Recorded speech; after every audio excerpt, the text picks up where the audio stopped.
Ce petit garçon a été ligoté par ses parents cruels parce qu'il n'aimait pas la viande. Le garçon n'aimait pas la viande parce qu'il pensait qu'il y avait quelque chose qui n'allait pas. Ce jour-là, Paul et ses parents ont déménagé dans une nouvelle maison.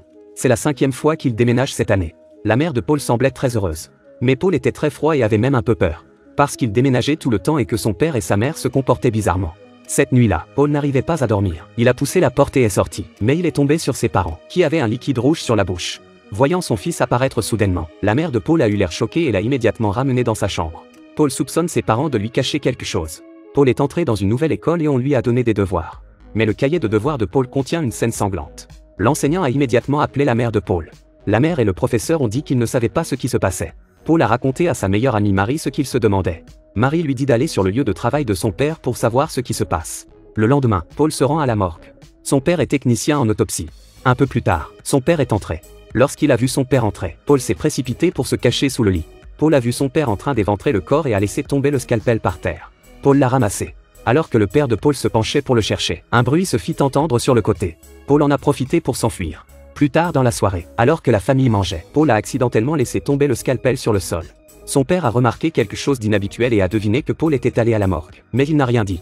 Ce jour-là, en l'absence de ses parents, Paul emmène Marie jouer au sous-sol. Le père de Paul est revenu en colère, et il était évident que la cave cachait un secret.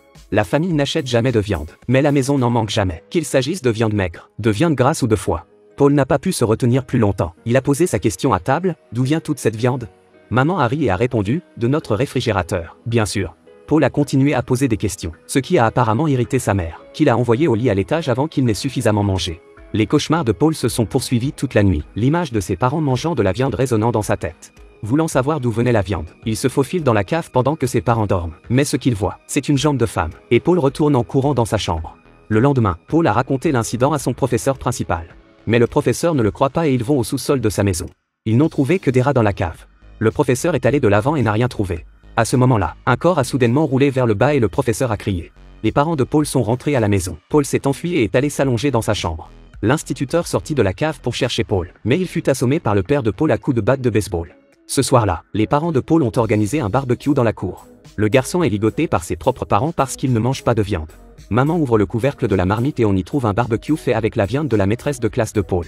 Le père de Paul lui donne une dernière chance, puis le détache et lui donne un morceau de viande avec une fourchette. Pendant que son père ne regarde pas, Paul prend un couteau sur la table et le poignarde. Le père, furieux, saisit la tête de Paul à deux mains, le soulève et tente de le tuer. La mère tente de l'arrêter, mais le père l'ignore et transporte Paul dans la cave. Dans le feu de l'action, la mère a saisi un couteau et a poignardé le père de Paul. Paul a profité du chaos et a couru se cacher à la cave. Au moment où son père tombait au sol, il a utilisé toutes ses forces pour poignarder sa mère, qui est morte. Mais le père est toujours en vie. Il est venu au sous-sol pour chercher Paul. Il a accidentellement roulé dans les escaliers et s'est évanoui. Voyant son père à terre, Paul s'est avancé prudemment pour le voir. Et soudain son père l'a attrapé. Mais en raison de la gravité de ses blessures, Paul s'est facilement échappé. Son père s'est levé et a essayé de poursuivre Paul. Mais il a renversé un casier à vin et a été tué. Paul s'est rendu chez ses grands-parents, qui l'ont accueilli chaleureusement. Il est enfin libéré de ses démons. Grand-père lui lisait des histoires pour s'endormir et l'embrassait sur le front pour qu'il s'endorme. Grand-mère a même déposé un petit déjeuner sur son chevet, et le pain s'est avéré être plein de viande en tranches.